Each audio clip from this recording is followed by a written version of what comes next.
Welcome to Zero Knowledge, a podcast where we explore the latest in blockchain technology and the decentralized web. The show is hosted by me, Anna. And me, Frederick.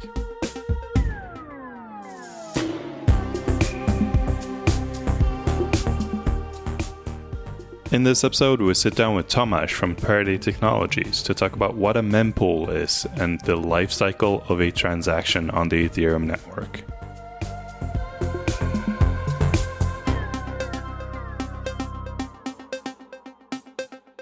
Hey guys. Hello, hello. Hey. Today we're going to do another 101 episode, which I'm pretty excited about. This was originally a listener request, and it's a good topic. It's about the quote-unquote mempool or transaction queue or transaction pool.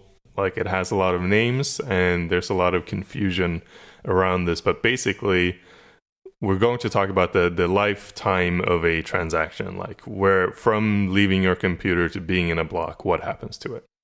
And we have a special guest with us, which is probably one of the best guests we could possibly have for this topic, because he wrote the transaction queue implementation in Parity. Welcome, Tomasz. Hi, Fred.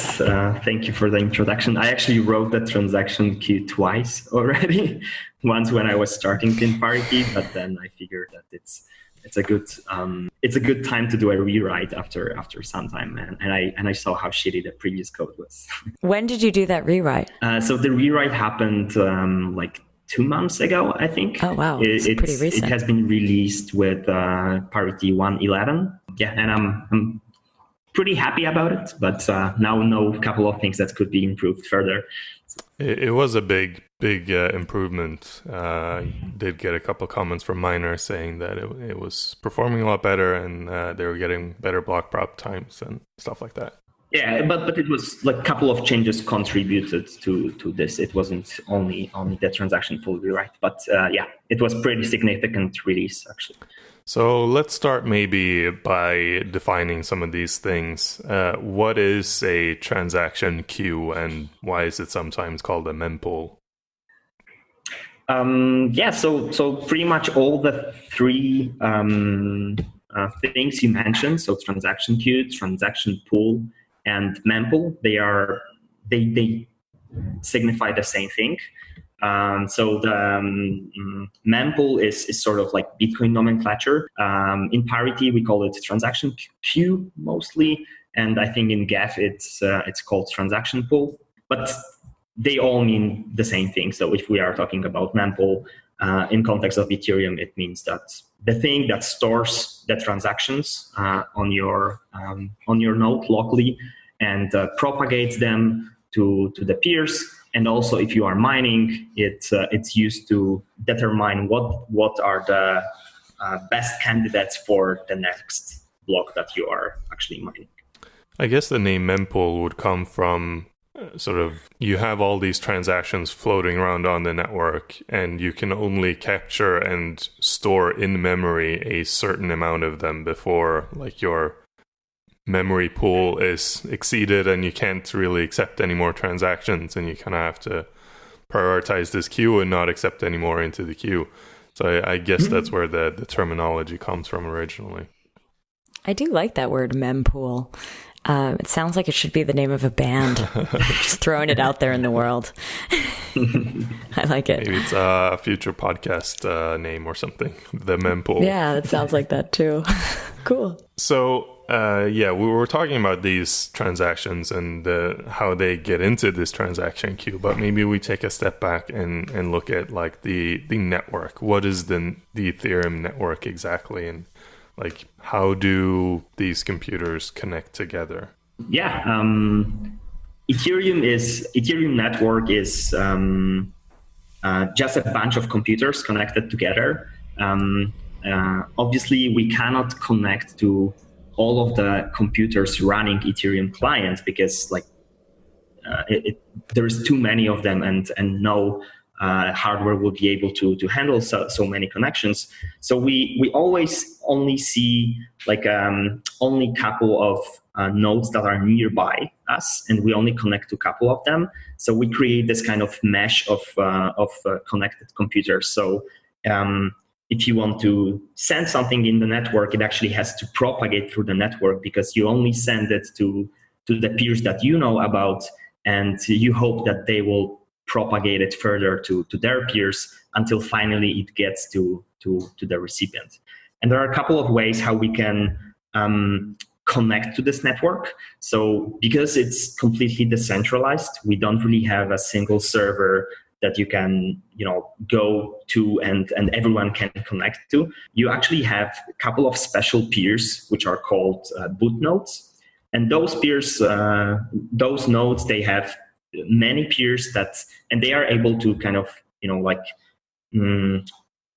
show you the other part of the network. So you only know these peers as the first point of contact, and then they tell you, hey, there is a bunch of other guys in that network, so maybe you will try to connect to them. You might get like better connection, lower latency to those other guys.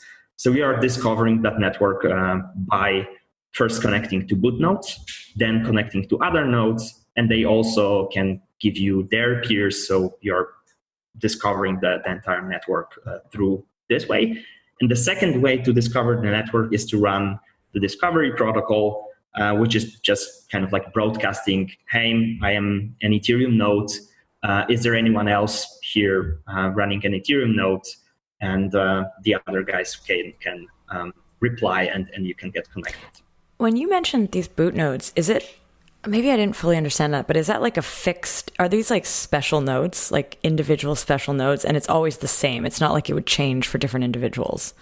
Boot nodes are just nodes that are hard-coded in the client, and they doesn't have to be fixed. So that boot node list can be managed and can be changed by anyone. You can actually override the boot nodes when you are connecting to the network as well.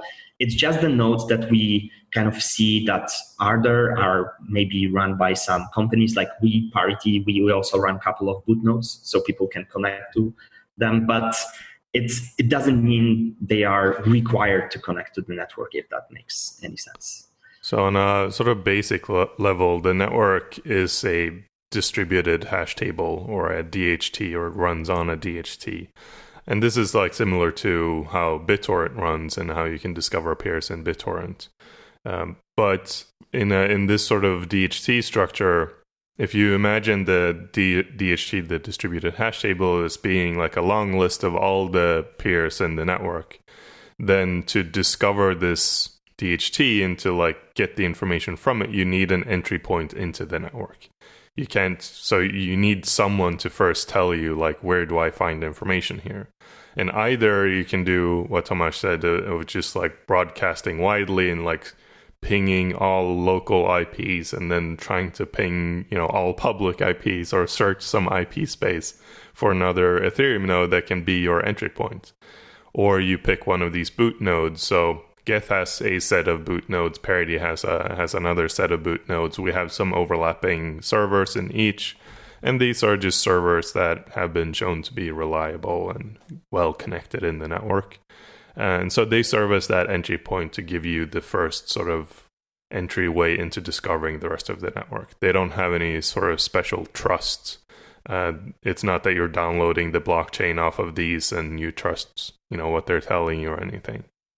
So it's pretty much just to like speed up this process, right? Because like the completely decentralized way would be just to find a peer, a random peer that is connected to the network, but it might take quite a long time.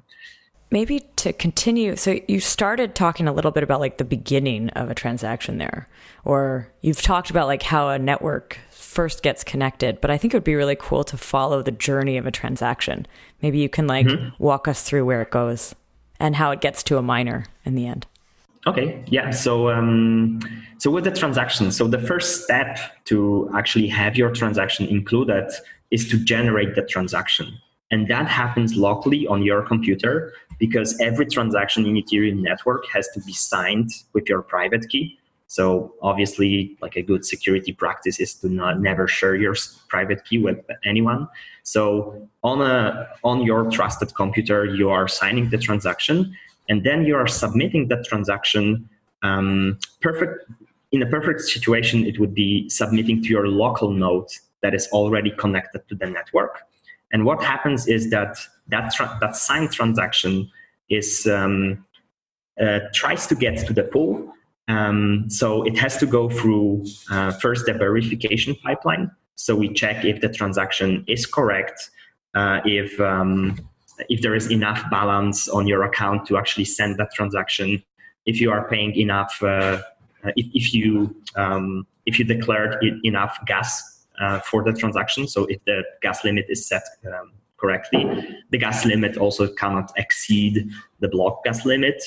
There is also a parameter that controls like how much you want to pay for transaction execution. But when you are submitting that transaction to your local node, it doesn't matter that much in how fast it will get propagated through the network from your local node, because we prioritize local transactions always. So your transaction gets like a priority boost because it's just yours and you want to get it out first. So when it gets to the pool, then we start to propagate that transactions to other peers. So what happens is that imagine that you are connected to 100 of peers. We don't spam the network. We don't send it to all the 100 peers at once. Rather, we select some random peers from all the ones that you are connected to, and we propagate first to those random peers. And we repeat that process every a second, I think, or a second and a half. And then we select more random peers and send to them again. We also store who did we send the transaction to, and also who did we receive the transaction from, so that we don't really send the same transaction twice to other peers. It's considered like a bad behavior. So the other end might actually penalize us for doing that, so they can disconnect us if they don't like it. So yeah, we start at your local node, we send to random peers, we do it every second or every 2 seconds. We select more random peers, we send it to our like local neighborhood, and then we hope that those peers will propagate that transaction further until in the same fashion until we get to a node that is actually running that is a miner. So it's running some kind of mining pool, and that particular node will do exactly the same thing. So it goes through the verification pipeline and then tries to figure out what is the priority of your transaction, and the priority is actually determined by how much they can earn from including that transaction. So what is the fee that is paid for that transaction, and they create a block if your transaction is like at the beginning of the queue. Okay, so I have a question there. You sort of mentioned a node transaction gets priority a local transaction gets priority in your own client. Yeah. So that's the first thing that goes out. Then it goes to a random number of people, but a random number of nodes. How many? So the precise formula is like x over square root of x, if I remember correctly. So it's just like a percentage of what's there. It's a percentage, but it's a function that like grows. It's not really because percentage is linear. So if you have like 10,000 peers, it would be 1,000 peers if we are speaking about 10%, for instance. But we are trying to keep this like very limited. So this function is like growing slowly. So even if you have a network and you are connected to thousands or tens of thousands of peers, you will only send to up to, I don't know, like hundreds. Okay. What's the reasoning behind doing this rather than just like instantly sending to everyone?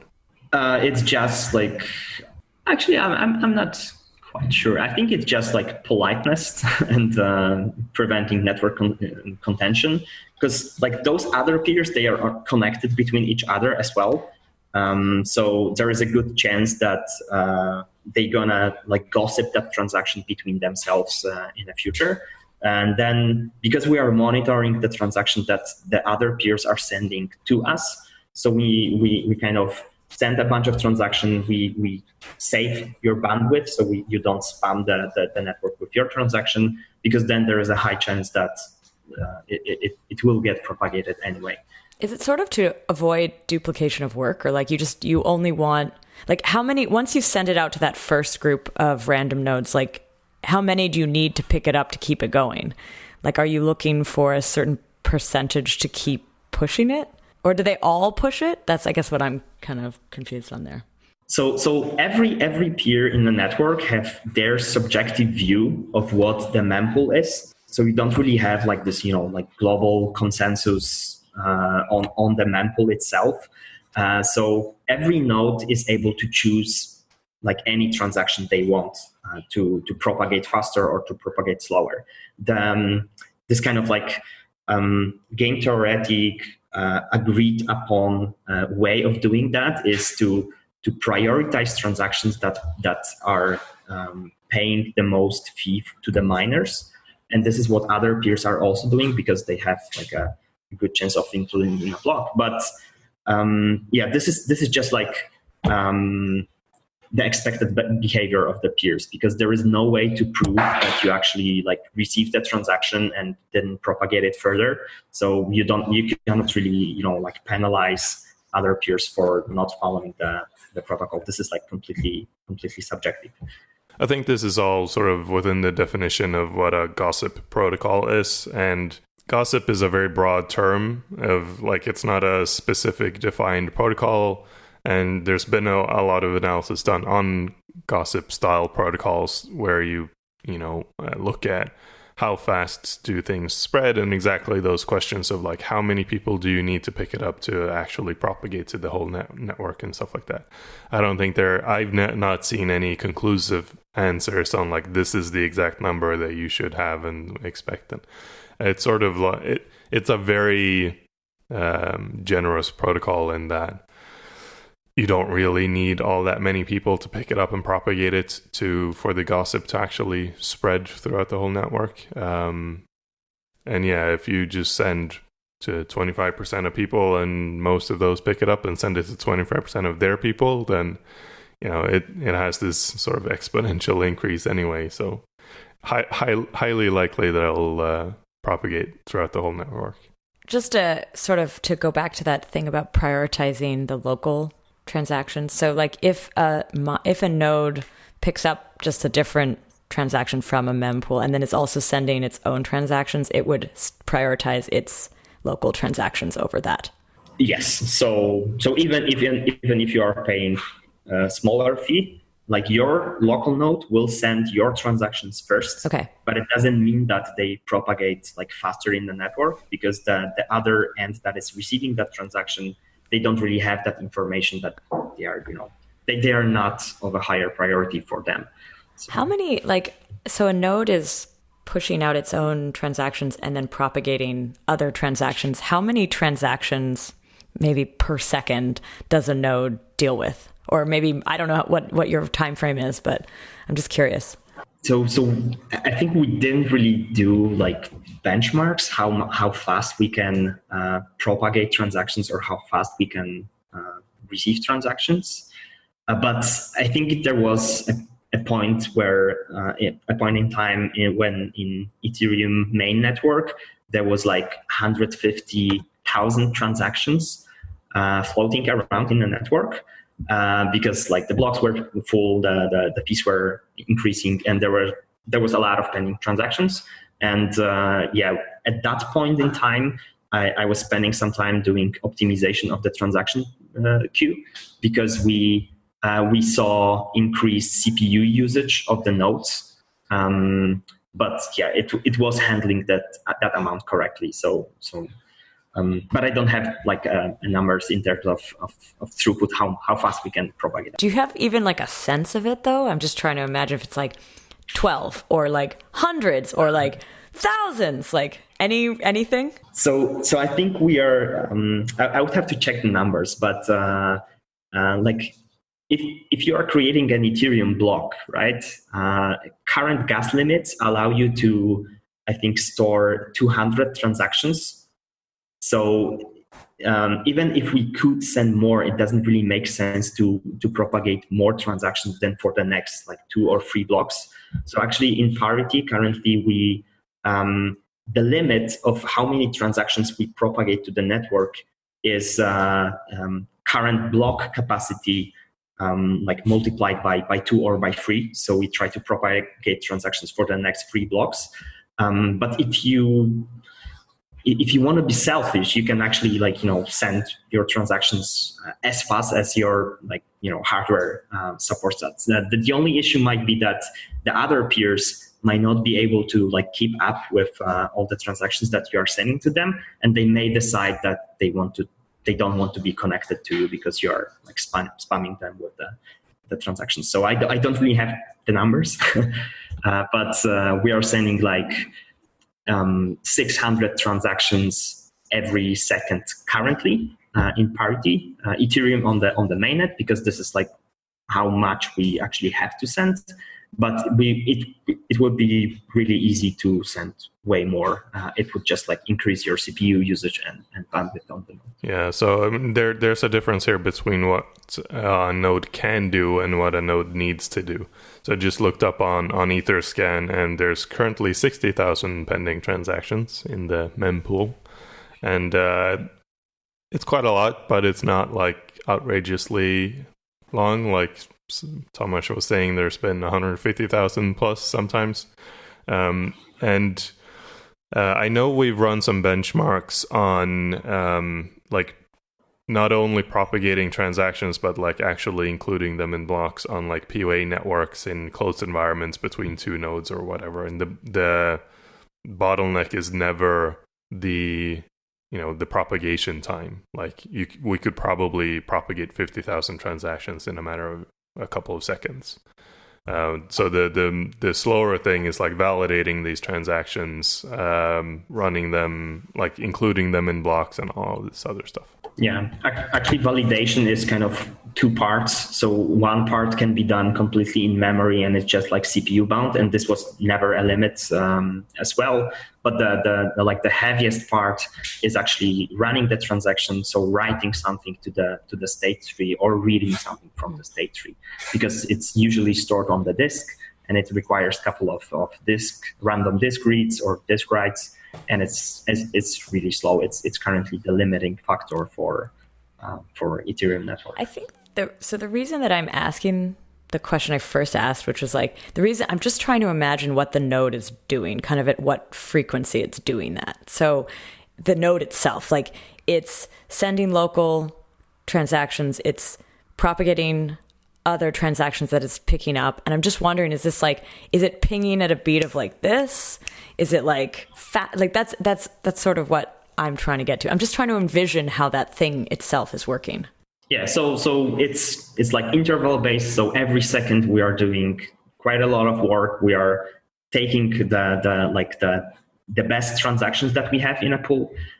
We are taking up to, let's say, 1,000 transactions from the pool, and we are trying to send it to this random peers. But first we need to figure out, or if we send some transactions in the past to that peer as well, or we maybe receive some transaction from that peer. So we are doing this difference, what has to be sent, what that peer already knows about, and it happens every second. And also in between that time, we're actually handling all the requests that other peers might sending to us. So they either propagate transactions to us, so we need to verify them, include them in the pool, or they might request some data from us, block headers or block bodies of the past blocks as well. So there is quite a lot of things happening in the node every second. So your question is I think it's a good one, because it also sort of highlights, we get quite a lot of questions or complaints about Parity getting slower over time. And from a normal user's point of view, it's using more disk, it's using way more CPU than it used to do, and it's just it's way slower. Why every release it seems to be getting worse? And that's not because Parity is getting worse, it's because the network is getting more congested and the blockchain is getting bigger. And a common misconception of the CPU increase is actually there's now so much transaction spam. There's all of these bots like trading on decentralized exchanges trying to overbid each other on gas prices and things like that. So what happens in a bidding war between two bots, for instance, is they send a transaction with 1 GWay as their gas price, and then another bot sends one with 1.1 GWay as their transaction price, gas price, the exact same transaction. And so the bot number one says, hey, you're not going to beat me to this because this trade is still profitable if I get it through. So they send another transaction at 1.2, like superseding their previous transaction. So they keep doing this bidding war on, like, in the transaction pool. And this only happens in the transaction pool. It's never shown on the blockchain that this happened. They only, like, the blockchain only sees the one that was actually included at the end. So Phil Diane, multiple guests on the show, he keeps tweeting out every once in a while, like, the highest gas price paid. And, like, the last tweet from him was 17,000 GWay. And that's a profitable trade for a bot to make. So it's gone up, like, probably thousands and thousands of transactions in a trade war to get to that point. In that example, then, are there some transactions that just die? They never do anything? They just sort of sit there, fill it up, and, like, do they get removed at some point? Yeah, I think this is a good question as well, because it ties into what happens when a transaction gets stuck and you want to, like, redo it at a higher gas price or something to make sure that it gets included. So in Ethereum, transactions doesn't really have an expiry date. So they can be in a mempool for forever, pretty much. If other transactions are actually higher priority, so they pay more fee and they are included first. And also in Ethereum, we have something that is called nonce that serves two purposes. First purpose is to have replay protection for your account. So when you are doing a transfer transaction, you actually want to do, like, only one transfer to a specific person, right? You don't really want anyone else to take that transaction, put it in a blockchain again, and do the transfers for the second time. So this is what we have nonce for. It actually, every sender has this particular number that has to be included in the next transaction that is originating from that particular account.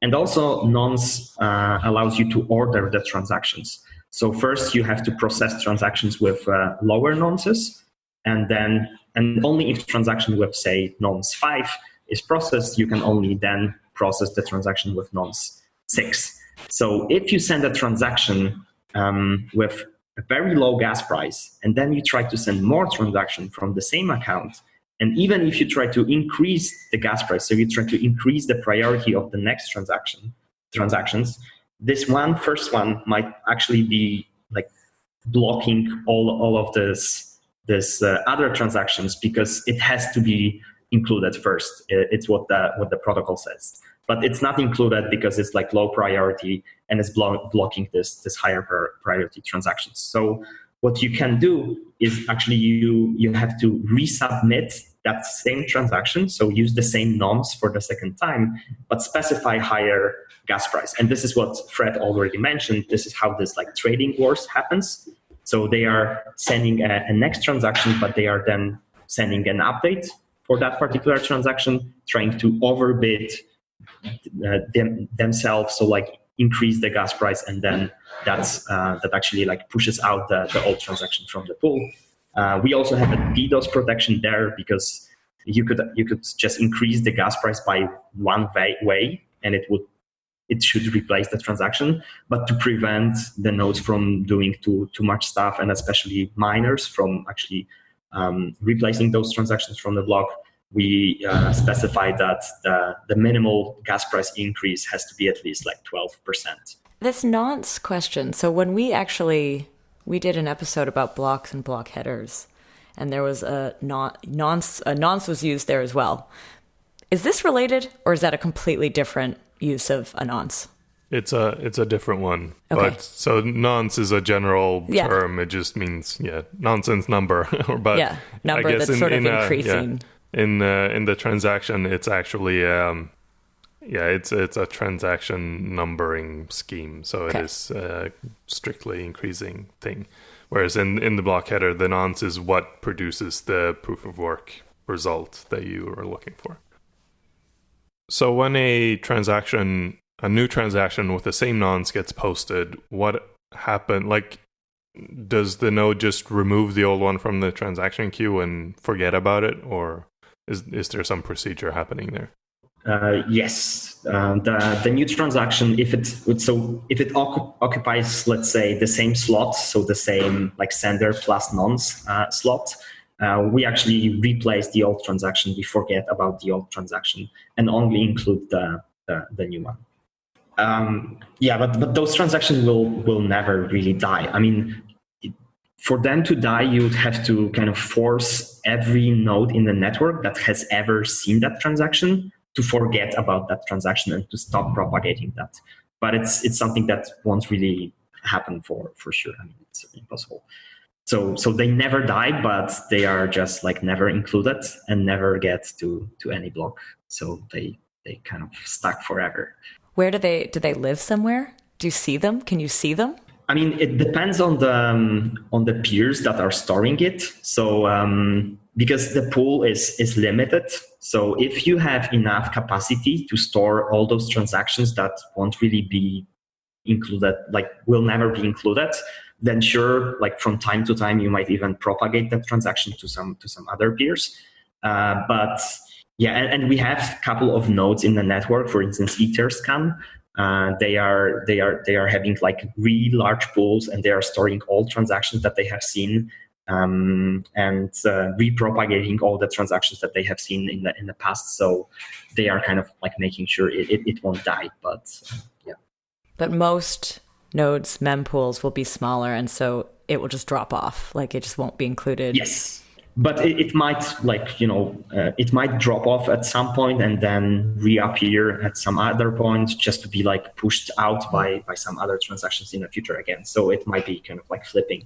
By the way, is that correct? Does a node have its own mempool, or is there a mempool that a node taps into? Like, it's individual to the node?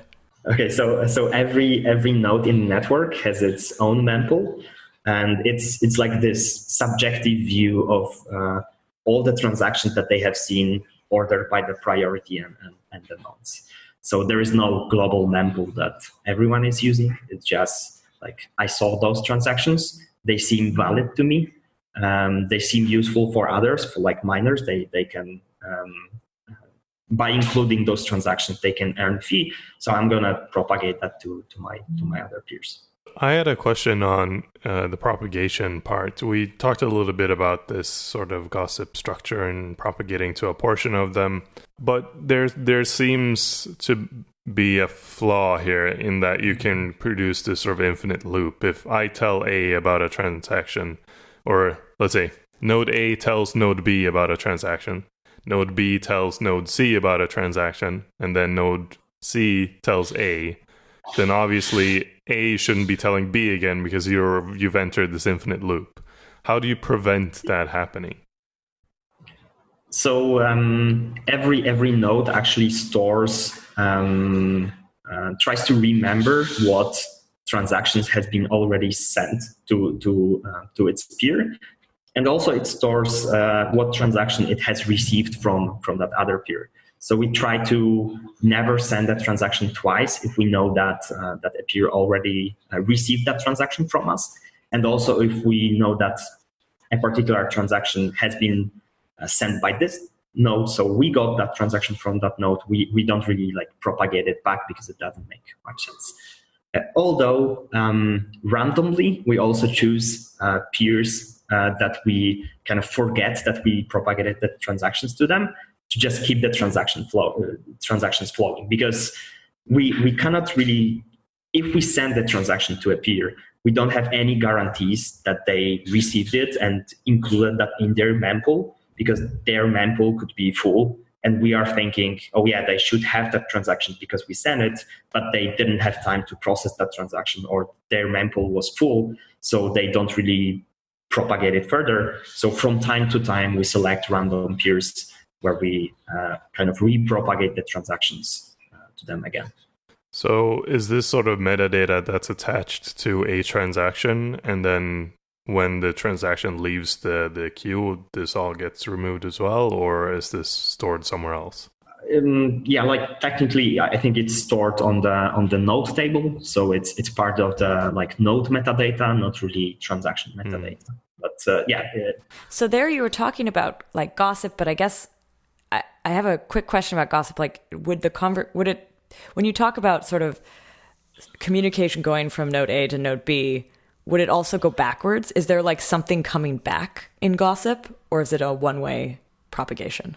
Yeah, it's one way. We are just like broadcasting what we know, what we have learned, like this hot rumors to all the peers that we have, and it could go back if we go through, like as Fred said earlier, if we go from node A to B, then B to C, and then C to back to A. Because node C doesn't really know that this message originated from A, but it doesn't really change anything. I mean, it's not something that is bad for the protocol necessarily, because like the important thing is that process ends at some point, right? So either the message that we are spreading becomes like obsolete and we should just like all forget about it, or we are keeping we keep to propagate that the entire time because we just have resources to do so. Also, a little question about the word gossip. Is gossip like a traditional computer science networking word, or is that something that's more coming from this space? I guess it's become that, but it comes from analyzing actual gossip, and like the name comes from like studying how gossip spreads in like offices and social networks. Whoa. And but yeah. But the question here is it used, like, has it been used in other just networking things? Yeah, in the it's past, been a networking term for a long time. Yeah. Okay. I wanted to touch a little bit on the security properties of this network. So we obviously have this DHT discovery network where we gossip about transactions. And this looks very similar to a lot of other types of networks. I mentioned BitTorrent. And typically these are quite resilient networks. It's very hard to sort of take them down. But also, like, something that's very common in networking is having net splits, for instance, where you kind of split this network into two halves and they kind of start acting on their own and they don't see what the other half is doing. What is done on the networking level to avoid net splits? Is anything done? So there's nothing done to prevent the network splits on the network level, because that's actually like the whole point with the decentralized networks, that we only see like a subset of the network. We are never connected to all the peers. We are never like connecting. We never like form this like fully connected graph. So we only see this small part, and we hope that the network is connected at some, and even if we disconnect for a short period of time, if the network split happens, when we reconnect back, we will still get into a consensus, like what is the world, what the world should look like, and what's the state of the network after that split. Yeah, I mean, so a net split would essentially mean that you're creating a temporary fork until that net split is resolved, and then you might have to reorg, in varyingly long chains, depending on how long the net split was. But something that I'm like curious about it, and if anyone has done any study of, is we have a lot of the mining power in China, and China has the Great Firewall. What if they suddenly managed to split off like all Western miners from all Chinese miners? You could potentially have a very long fork to deal with. Yeah. But here you're talking about the miners splitting, but what if like just nodes, could nodes just go in different directions? Like nothing gets written to the blockchain. It's just the mempools change, or like maybe the priorities in them are different. Like, do you actually have to reorg anything from that? No. So what would happen if a bunch of just normal clients net splits, like say you have a small group split off for some reason, all the transactions they're trying to send and trying to propagate out would be stuck in just their little group. And it would be stuck in their little group and never really propagate to a miner until they can reconnect to the whole network. And then they propagate all of this at once, and like it would spread to a miner at that point. So the worst case scenario of a net split for like a normal person is that their transaction gets delayed, which I mean could be bad, but it's less bad than a long fork. And the network part and the mempool part is not really part of the consensus. So we don't really need to, have a shared and common view that we all agreed upon. It's just like subjective to every node. It's just, as I said earlier, like all the things that I have seen and think that might be useful for others. But I can make my own decisions on how do I prioritize that if I propagate the transactions further and so on. For instance, in Ethereum, we have light nodes, and light nodes pretty much don't have the state, so they are not really able to verify the transactions entirely. So what we do, they don't really propagate the transactions at all. They receive the transactions, they just ignore them, and they never send other transactions than your local ones to other peers, because they are not able to verify if they are correct or not.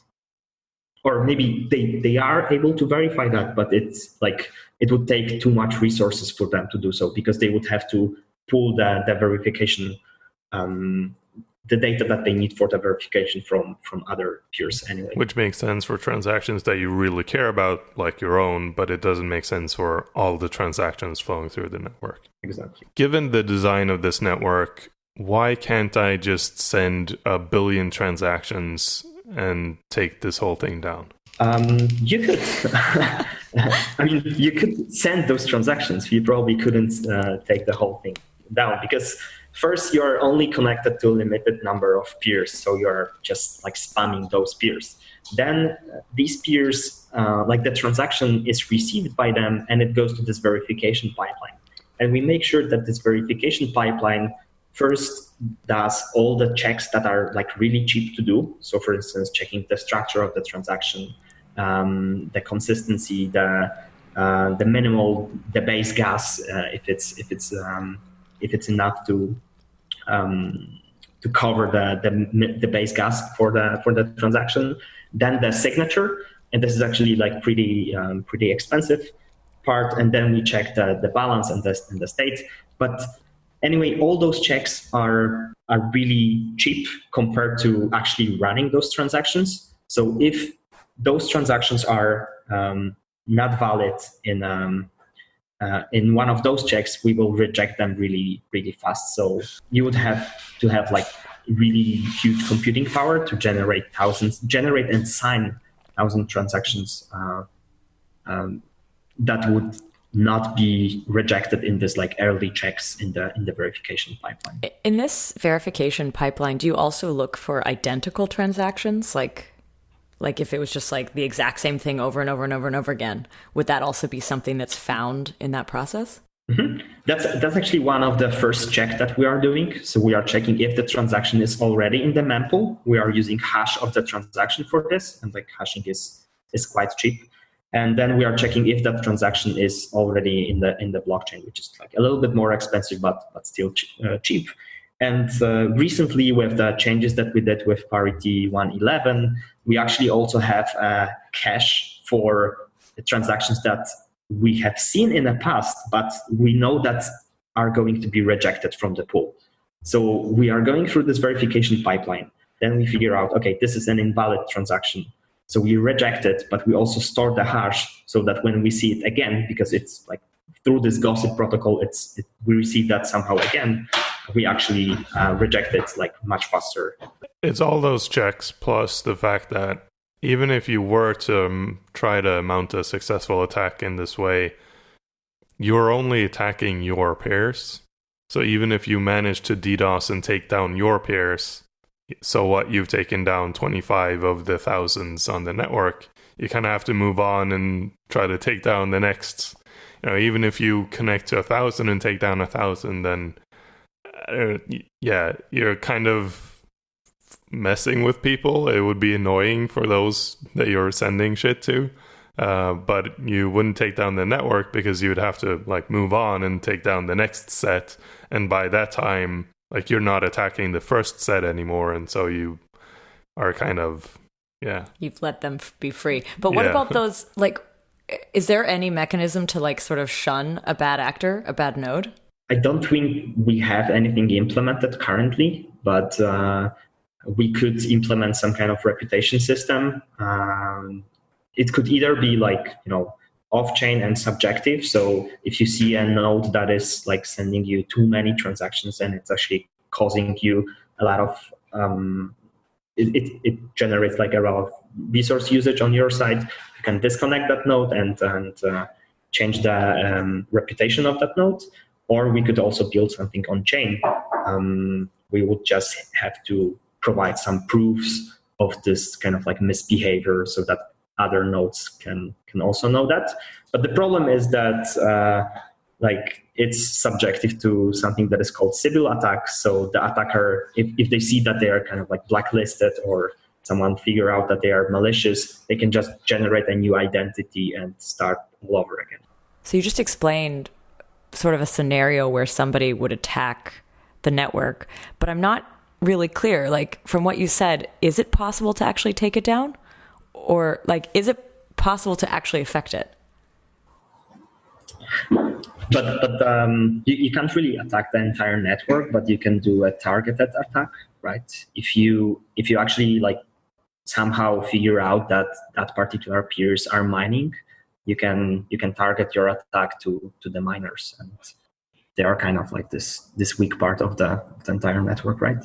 But hopefully the miners are protecting themselves correctly. So there are a couple of ways to avoid that, like mining on two nodes in parallel, or preventing too many peers from connecting to your mining node.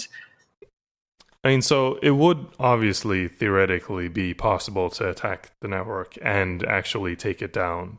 Like, it just requires enough resources. Let's say there's 10,000 nodes on this network. You can lurk in the discovery process for months, try to discover all of these 10,000 peers, and just like keep running the discovery algorithm for months and months. Eventually you'll have a significant portion of the network discovered.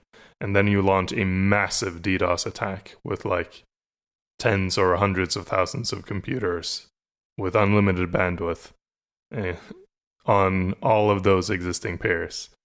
Then yes, you can certainly affect it. I mean, it would be a super costly attack, and it's very unclear what you would gain from doing it other than to fuck with the network. And would that would just knock it offline for like a little bit? It wouldn't like... Yeah, I mean, it would probably knock it offline until everyone can sort of take their nodes down and like rekey their identities and get it back up again, or something like that. And even like miners might not actually be part of the discovery process. So the question is, you could probably prevent transactions from being propagated, but you probably can't prevent blocks being produced. Now, this is a super extreme case, but like, say there are glitches or something, like, are there times where transactions are sent and they're just like actually lost before they hit anything? Like, are there cases of that? Oh yeah, sure. Because like either you're propagating that to a peer that just goes offline right after it receives the transaction, or your transaction fee is too low to get that transaction propagated over the network. Because like when you are choosing a fee, we also have something that is called gas price fee oracle, and we are using last transactions that are in the last 100 blocks, and we are trying to average the gas price for that. So if you choose too small, if the fee that you choose is too small, your transaction might look okay in your subjective view of the mempool in your mempool. But then if it's propagated to some other peer, they might drop it because there is way more transactions with higher fees. So it kind of never goes out of your node. So you're trying to propagate it, but it's never accepted. What would happen on the side of is there a ping back? Are you told that it wasn't propagated? How do you track that? So if you think that you are paying high enough fee and your transaction is not accepted in the next few blocks, then you probably start to think, yeah, maybe I did something wrong. You can either try to increase the fee, or you can try to look in one of those widely known kind of centralized services that allow you to view their mempool. So for instance, on Etherscan, or I believe MyCrypto as well, you can go there and see if the transaction actually got from your node to their node. So it's visible in their mempool. It doesn't guarantee that it's going to be mined, but at least you know that it went through through the network and it propagated to some other peers. But in this case, you'd have to search for that transaction. You'd have to check it yourself. There's nothing that comes back and says oh, your transaction's lost. Yeah. There's no way to figure that out. So yeah, you have to check it for yourself. So we've been explaining all of this from the perspective of running your own node, but obviously there's other ways to get transactions onto the network, like submitting it through. You just mentioned MyCrypto. What's the difference there? How does that work? Yeah. So when you are using some other services to send your transaction, you are actually submitting the signed transaction to someone else's node. So you are kind of bypassing the Ethereum network propagation protocol, and you are just going directly to your browser and submitting to someone else's node. And this is also a way to propagate that transaction faster. So you don't really need to only rely on Ethereum networking for that. It's sufficient, but if you want to do it faster, you can also look for some other ways to submit your transaction to different parts of the world or different parts of this network.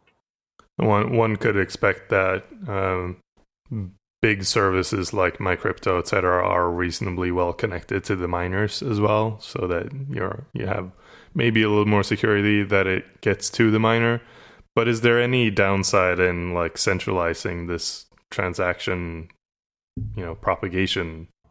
Yeah, I mean, obviously there is some trust involved, right? If they see that you are trying to submit a transaction that overbids them in some kind of auction for a CryptoKitty or whatever, then obviously they can censor your transaction and never propagate it. If you trust them, then sure. If you have multiple services, you can also send to all of them, and there is probably a high chance that at least some of them won't censor you. Is there any performance or scaling bottleneck involved with trying to send all say everyone sent all their transactions through MyCrypto? Obviously, it's DDoSing their service, because it's one centralized server somewhere there in the world. So if everyone starts to send transactions using their service, it will probably go down.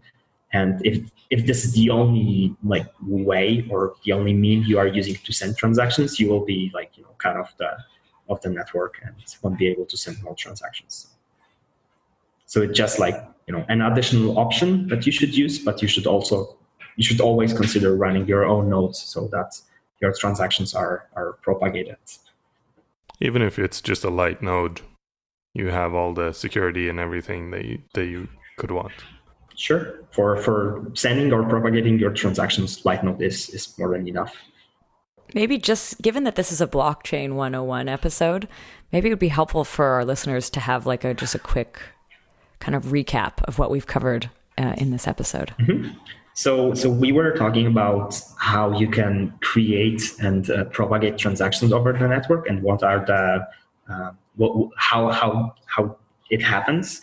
So just to recap, when you are creating a transaction, you are signing it locally you are using a correct nonce, which determines the order of the transaction. You can also choose a fee for the transaction, which is a gas price pretty much. And this also determines the priority of your transactions compared to other transactions that are in the mempool. Then you are submitting this signed transaction to your local node. That local node is actually taking care of gossiping that transaction around and propagating it to other peers. Those other peers, they have their own subjective view of the mempool, so what they've seen on the network. They verify your transaction, they insert that transaction to the pool, they figure out what's the priority of that transaction, and then propagate it further until it gets to the miners. And miners are this kind of like terminal nodes that actually take the transactions from their mempool, and they create a block from that transaction. So they actually execute those transactions and propagate the block back. So that's how it happens. Hopefully people learned something in this episode and were able to follow along. And if you have any questions or thoughts or feedback, please send them to our Twitter or email at ZeroKnowledgeFM on Twitter or hello@ZeroKnowledge.fm. And we're also going to probably link to Tomasz's Twitter. Do you have a Twitter? Yeah, I do. Cool. So we'll link to yours in our show notes as well. Maybe quickly we can say thank you again to Christopher from 1KX for putting these questions forward, because it definitely helped shape this episode. And we really want to encourage our listeners to do that, to send us, if there's topics that you're really into, please send it to us, send us questions that we can ask on the air with some people that we're interviewing. And thank you to Tomasz very much for being on this show and being patient with our questions and helping to explain this stuff. Thank you so much for having me. Oh, one last thing before we go. I just want to say that I may be starting a new band called Anna and the Mempools. If anyone wants to be part of it. As this episode has gone through, I just realized the name is too good to pass up. So that's going to happen. Cool. Okay. So to our listeners, thanks again for coming on this journey, and thanks for listening. Thanks for listening.